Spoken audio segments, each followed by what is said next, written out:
Buenas tardes, estamos en Balouta, en los Ancares de León, aquí al lado de una calloza, que es una típica construcción aquí de los Ancares y de otras partes cercanas como Ibias o el Bierzo. Hemos llegado aquí desde Cerredo, en Asturias. Ha sido una etapa dura y en la que hemos podido comprobar cómo se transformaba el paisaje. Ya venía transformándose desde ayer, desde el Cornón, pero de repente ha sido llegar aquí, ha cambiado el tipo de roca que pisamos, ahora cuarcitas, pizarras, el tipo de paisaje dominado por las landas de brezos que hoy estaban de un color rosa precioso.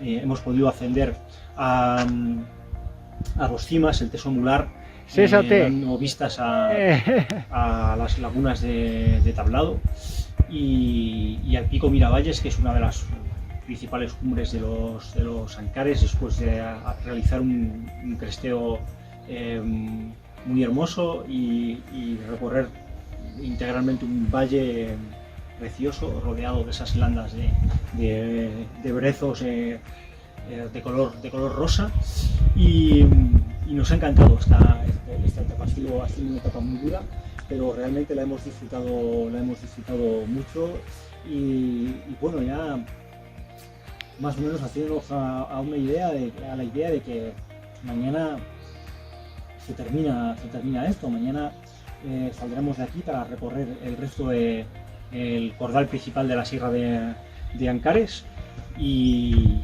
llegaremos a Piedrafita de Cebreiro. Mientras tanto, pues disfrutaremos de esta tarde un poco lluviosa en Balouta.